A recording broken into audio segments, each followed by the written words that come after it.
Akkam jirtu dhaggeeffattootaa fi hordoftoota Furtuu Dhugaa. Akkuma amala keenyaa torbaanitti sagantaa guyyaa tokko qabannee isiniif dhiyaannu har'as qabannee isiniif dhiyaanneerra turtiin keessan nu wajjin haa ta'u kan isiniin jedhu ani Roobaa Abrahaamii qopheessaa sagantaa kanaa kan ta'e akkasumas ogeessaa fi teeknishaala kaameraa kan ta'e Beekaa Baquuxa wajjin ta'uudhaan sagantaa guyyaa har'as qabannee isiniif dhiyaanneerra turtiin keessan ammas nu wajjin haa ta'u. Egaa addas keessummaan keenyaa kan qabannee isiniif dhiyaanne akkuma beektanii obbo NIGAATU hordofaa wajjin jirra. Meenuuf dhiyaadhaa obbo NIGAATU baga nagaan dhuftan isiniin jenna dhaggeeffattootas nagaan nuuf gaafadhaa.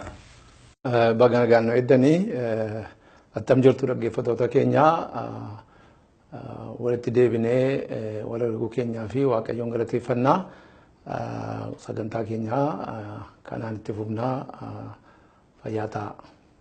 Egaa obbo NIGAATU baga nagaan dhuftan har'as irra deebinee isiniin jenna.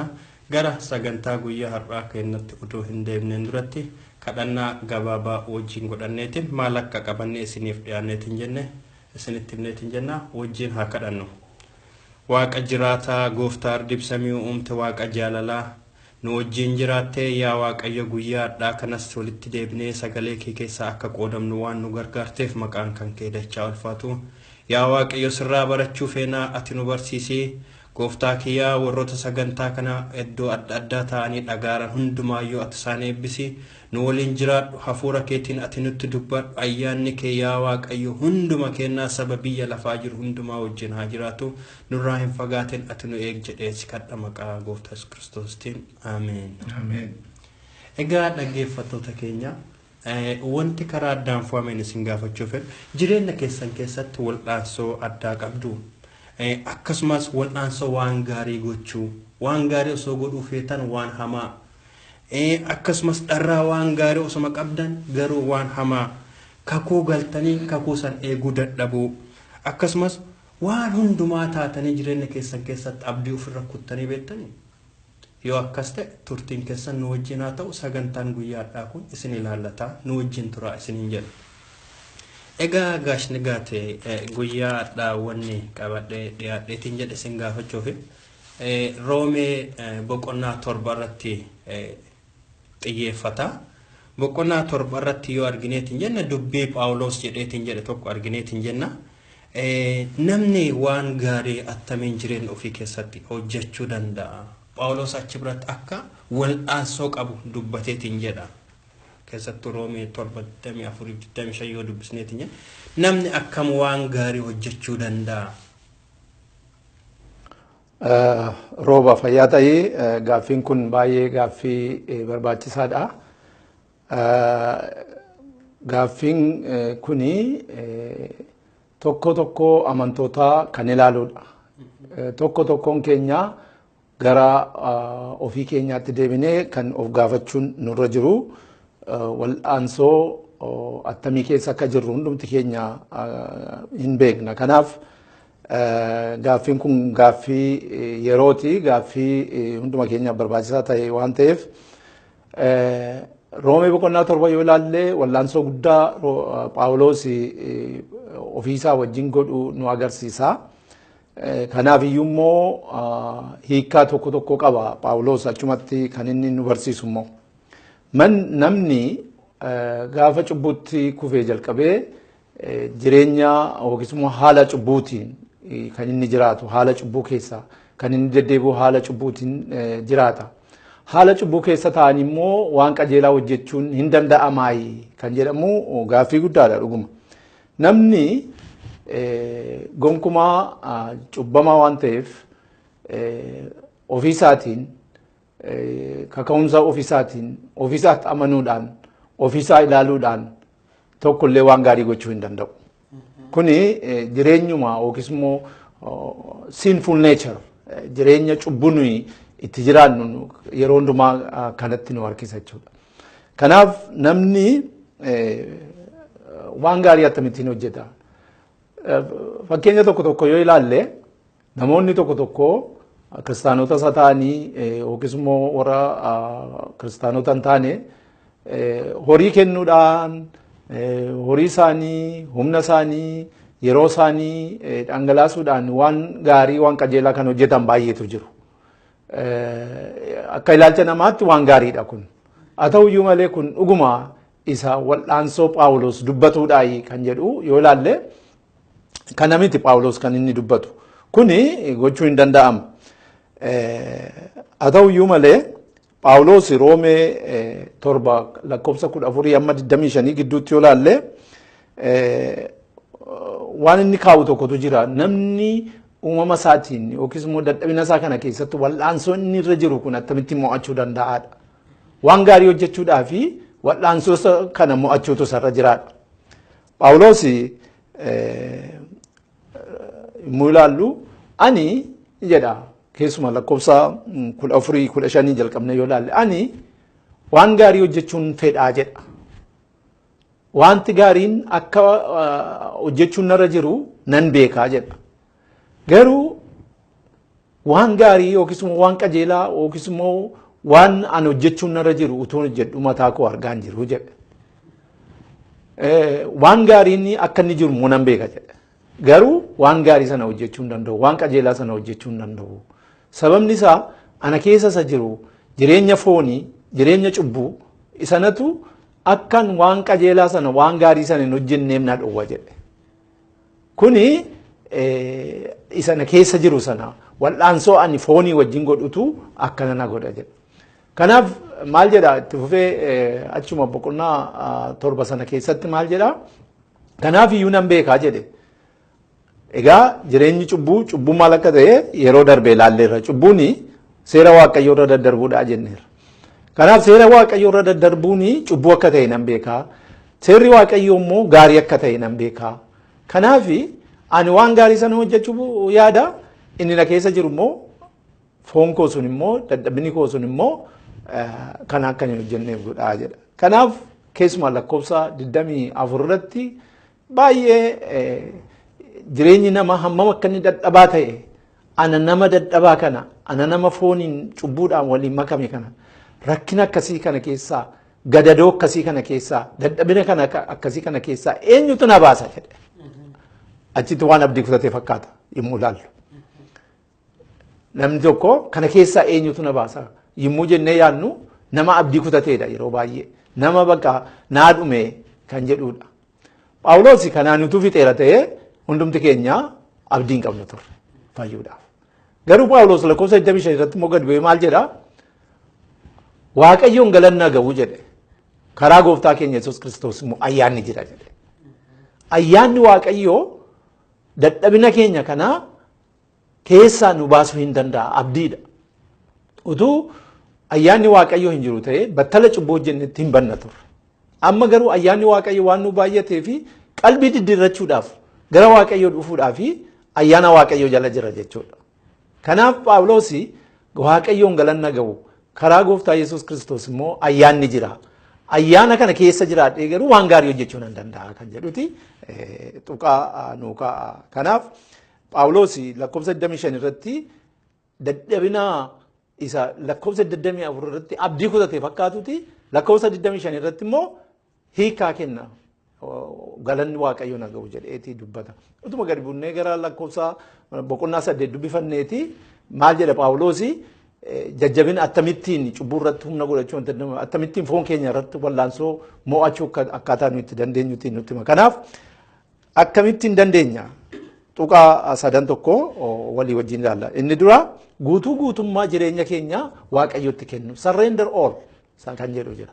Jireenya keenya kana guutummaadhuma isaa Waaqayyootti dabarsinee yoo kennine harka Waaqayyoo keessa of keenye inni humna Waaqayyootiin waan gaarii gochuu hin dandeenya jechuudha. Waan gaarii gochuun waan Waaqayyo jaallatu jechuudha. Waan Waaqayyo fuula Waaqayyo irratti qajeelaa ta'e jechuudha. Kanaaf Ibroota boqonnaa 13 lakkoofsa 20 amma 21tti yoo ilaalle maal jedha? Waan gaarii isa isin keessatti hojjetu jedha. Ana miti kan hojjetu isa na keessa jiru hafuura Waaqayyootu waan gaarii sana na keessatti hojjeta jedha. Fakkeenya boqonnaa 3 lakkoofsa 5-6 yoo ilaalles kanuma kan hin dubbata. Keessumaa Yohaannis boqonnaa 15 lakkoofsa 1 amma 5tti yoo ilaalle ani muka wayiniiti isin immoo damootaa jedhe. Dameen immoo ofisaatiin jiraachuu hin danda'u jedha. Maal gochuutu sarara jira? Hundee mukaa sanatti yookiis immoo muka wayinii sanatti maal gochuutu sarara jira? Itti maxxanuutu sarara jira. Yeroo sana ija gaarii godhattu. Ija gaarii jechuun waan qajeelaa jechuudha. Waan gaarii jechuudha. Kanaaf ana malee waa gochuu hin dandeessani. Kanaaf namni tokko humna isaatiin, ogummaa isaatiin, beekuma isaatiin, ulfina isaatiin hammam gaarii yoo ta'e illee waan qajeelaa hojjechuu hin danda'u fuula Waaqayyoo duratti. Kanaaf maal gochuutu sarara jira? Of kennuutu sarara jira Waaqayyootti jechuudha. Kana wanti gaariin nuyi gaarii goonee ilaaluun nurra jiru kan jedhu yaada akkanaati kan jireenya keenya guutummaa Waaqayyootti dabarsanii of kennu. Surrender all mu jedhu sana booddee maal gochuutu nurra jira? Erga jireenya keenya Waaqayyootti kennine immoo waan Waaqayyoo godhaa jedhe sana gochuu. Jaalala Waaqayyoo raawwachuu jechuudha lammaffaan. Waaqayyoo isa inni godhaa jedhe gochuu, isa inni hin godhinaa jedhe immoo dhiisuu. Waaqayyoon gammachiisuu jechuudha. Amantiidhaan malee namaan danda'amu Waaqayyoon gammachiisuun jedha Ibroota boqonnaa 11 lakkoofsa 6. Kanaaf Waaqayyoon fuula Waaqayyoo irratti waan qajeelaa hojjechuudhaa fi waan gaarii hojjechuudhaa fi duraan dursinee jireenya keenya harka Waaqayyoo keessa erga kaawwanne booddee isa inni godhaa jedhe immoo gochuu. Isa inni raawwadhaa itti immoo jiraachuu. Tuqaa kana sadan yoo laalle namni waan gaarii hojjechuu hin danda'a. Humna isaatiin osoo hin ta'in humna Waaqayyootiin. Okay. Baay'ee galatooma obbo Nigaati. Humna keenyaan osoo hin taane humna Waaqayyootiin waan gaarii gochuun akka danda'amu as biratti arginee nutti himtanii jettanii eebbifama. Pointii lammaffaa yaada lammaffaa Roomee 24-25 keessatti argamu. Isas naa tuttaniittanii Phaawulos maal jedha? Jireenya gadadamoo kana keessaa eenyutu na baasuu danda'a jedha. As biratti hennaa inni abdii kuteetiin jedha argineetiin jenna. Wanti kun isa qofaallee miti yoo seenaa uummata Israa'elii gara gallee ilaalleetiin jenne uummanni Israa'elillee waanuma tokkocha keessa akka darbaa dhufaniitiin turan argineetiin jenna. Hennaa hunda Waaqayyoof abdii galanii asiin booda Waaqa faana buune jedhanii ammoo deebanii hennaa isaan kufan argina. Gaafa Museen gaara Siinaa jalatti isaan dhiisee bahe haguma Museen ol bahees Waaqa biraa seera fuudhee deebi'u eeguu hin dandeenye. Hennaa kufaniitiin jedhan argineetiin jenna. So guyyaa har'aallee namoonni wanta akkanaa kana pointii akkanaa kanneen kaasaniitiin jedhanii dhuguma wanti kun attamii waan kana akkamitti ilaalla. Namni jireenya ofii keessatti waan kanarra akkamiin bilisa ta'uu danda'a. Isuma duraa wajjii wal qabatee jira. Wal qabatee jira. Haala geddarachuudha gaa. Amma gaarii goonee wanti nu beekuu nurra jiru ijoolleen Israa'el akkuma jettee maal jedhanii waan Waaqayyo jedhe hin goonaa jedhanii nabboomamnas jedhan. Yoo dhannee ilaalle seera keessa deebii keessatti gaarii goonee yoo ilaalle waan Waaqayyo jedhe hin nageenya hin raawwannaa jedhan yeroo sana isaanii ofii isaaniitti amanatanii turan. Ofii keenyaati gochuu hin dandeenya. Humna isaaniitti, ogummaa isaaniitti, beekuma isaaniitti gochuu hin dandeenya kan jedhuti ofitti amanatanii turan.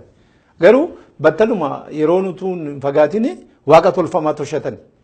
Waaqayyoon isanii Waaqayyootti dudda isaanii galagalchanii Waaqa tolfamaa tolchatanii itti jiraachuutti ka'an. Kuni namni hammam ofii isaatti yoo amane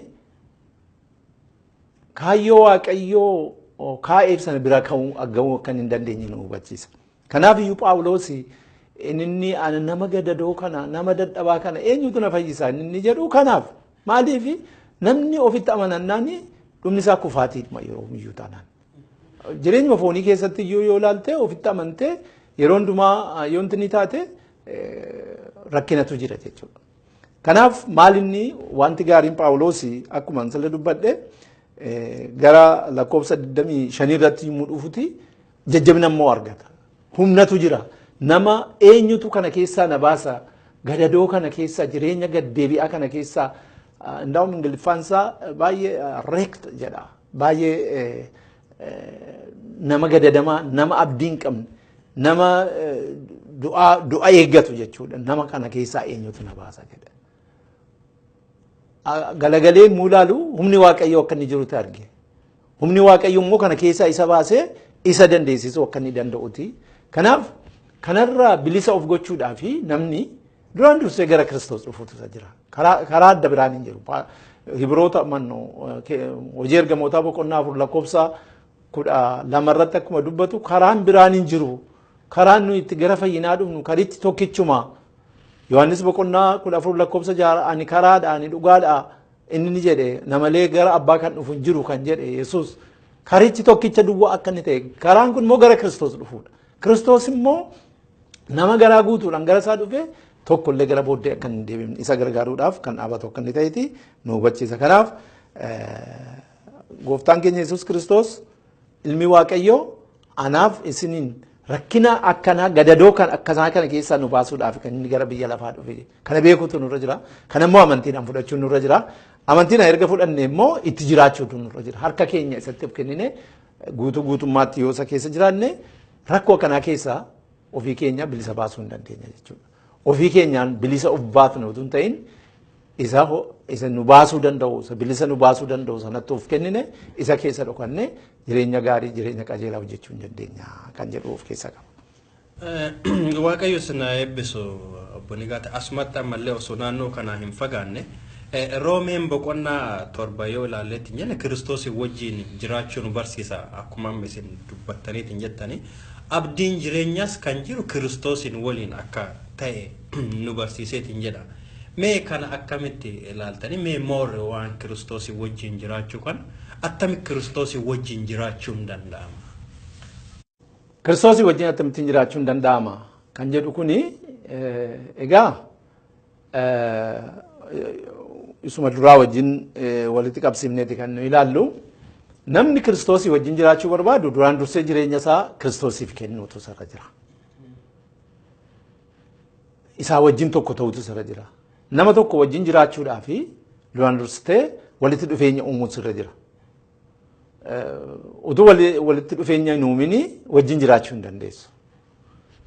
Abbaan manaa fi haati manaa utuu waliin fuudhin fuuldura walitti dhufeenya uumu miti hundumti keenya akka beeknu. Walitti dhufeenya isaan uuman sanatu abbaa manaa fi haadha manaa akka isaan ta'an isaan goosisa. Utuu walitti dhufeenya hin qaban ta'eeti jireenya sana keessa jiraachuu hin danda'an. Kanaaf duraan dursine Waaqa isa hundumaa danda'u kanaa wajjin walitti dhufeenya uumuun nurra jira. Amantiidhaanii Kiristoosin fudhachuutu nurra jira jechuudha. Guutummaa Kiristoosin wajjin erga tokko taaneeti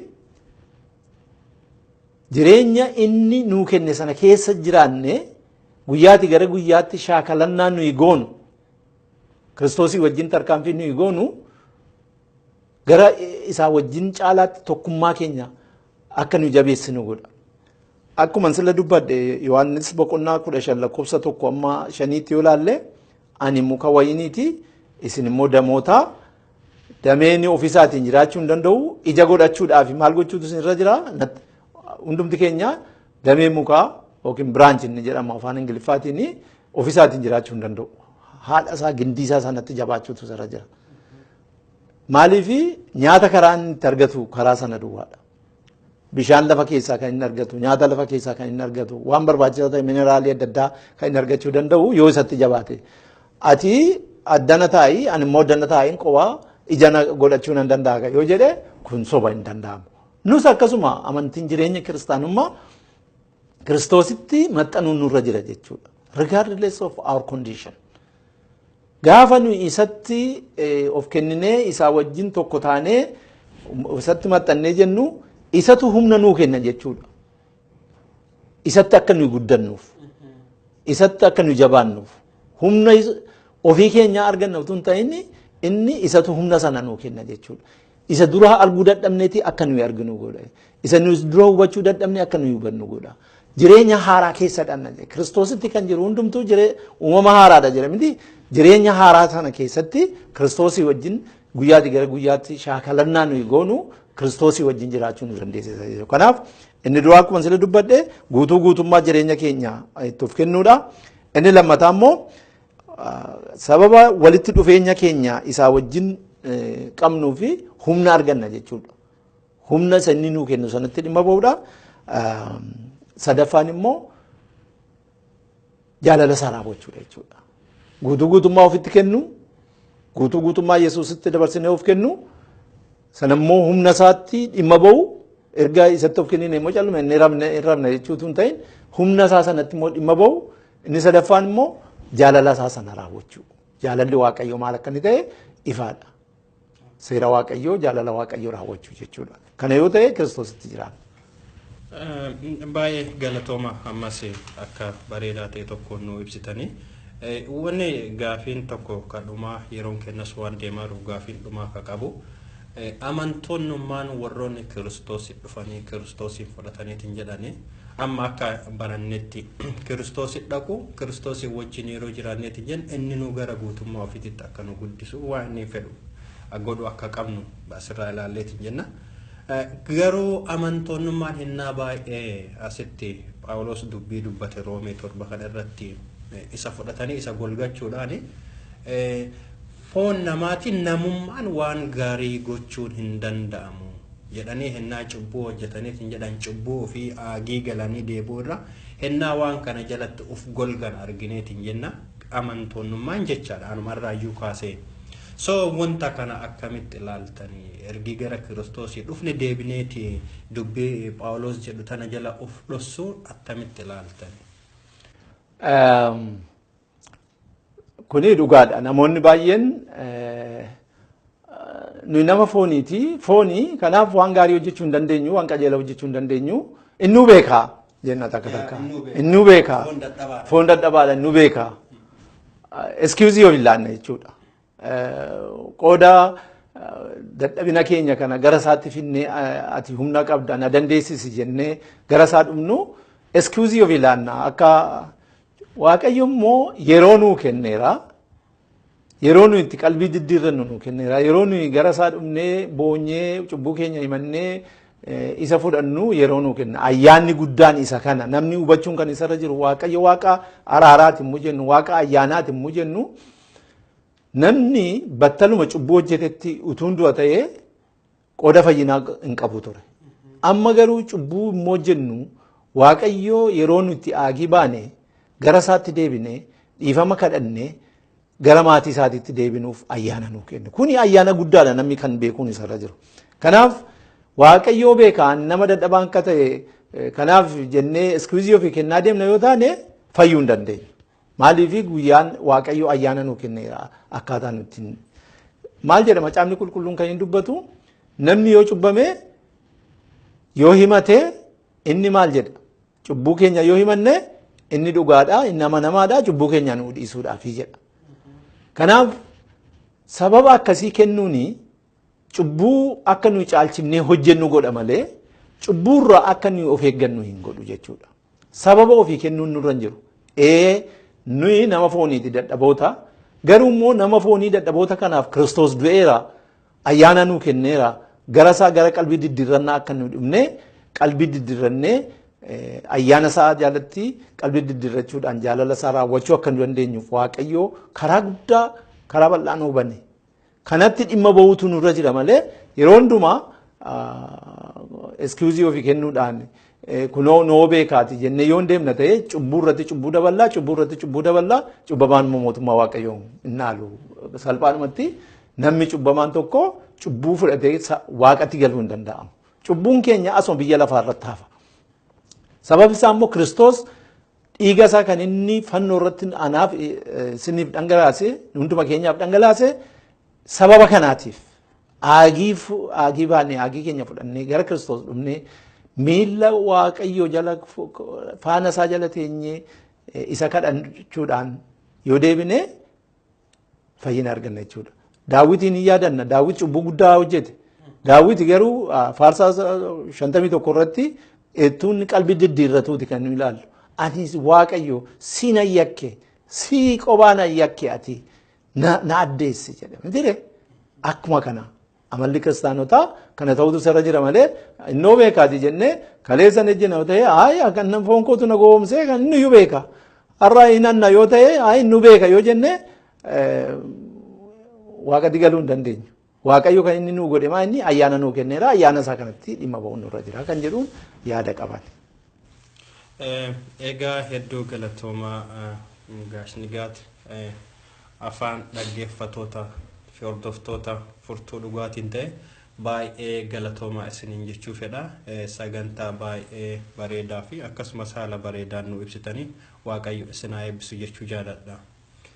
Egaa hordoftootaa fi dhaggeeffattoota kabajamtuu kan taatanii guyyaa har'aa kan wajjin jirru obbo Nigaat Hordofaatii haala ammaa kana irratti ilaalchisee waan adda addaa irratti gaaffiif deebii waliin gooneef hedduu maqaa dhaggeeffattootaatiin isin galateeffata.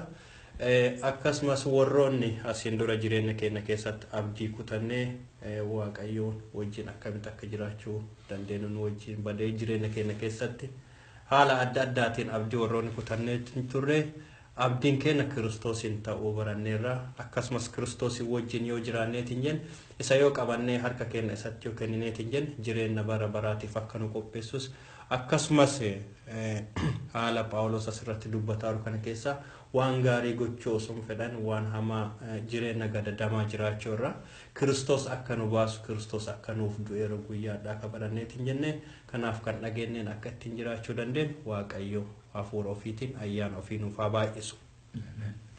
Egaa sagantaa keenya gara dhumaatitti finneerra kadhannaa dhumaa godhanne sagantaa keenya akka guyyaadhaatiif qabnu xumurreetiin jenna. Anka isin wajjin tureetiin jedha Rooba Abrahaamii akkasumas teeknishaala kaameraa kan ta'eetiin jedha beekaa baquuta wajjin turtiin keessa waan nu wajjin ta'eef hedduu isin galateeffanna. Obbo Nigaat kadhannaa dhumaa nuuf godhadha. Si galateeffanna yaa Waaqayyoo ayyaana nuu kennitee carraa nuu kennitee hiree nuu kennitee fuula kee duratti yaa Waaqayyoo ijoollee kee gootee waan nu waamteef galanni siif haa ta'u. Yaa Waaqayyo gooftaa nuyi dadhaboota waan gaarii hojjechuu hin dandeenyu. Waan gaarii waan qajeelaa waan dhugaa nu keessatti hojjechuu danda'u hafuura keessa dhugaa sana hunduma keenyaaf kennuun jaalala kee haa ta'u. Dhaggeeffattoota keenya bakka isaan jiran hundumaatti yaa Yesuus ati isaaniin eebbisi. Sagantaa birootti immoo amma deebinee wal arginutti yaa Yesuus ati ayyaana keetiin hunduma keenya geggeessi maqaa Yesuusiin. Ameen.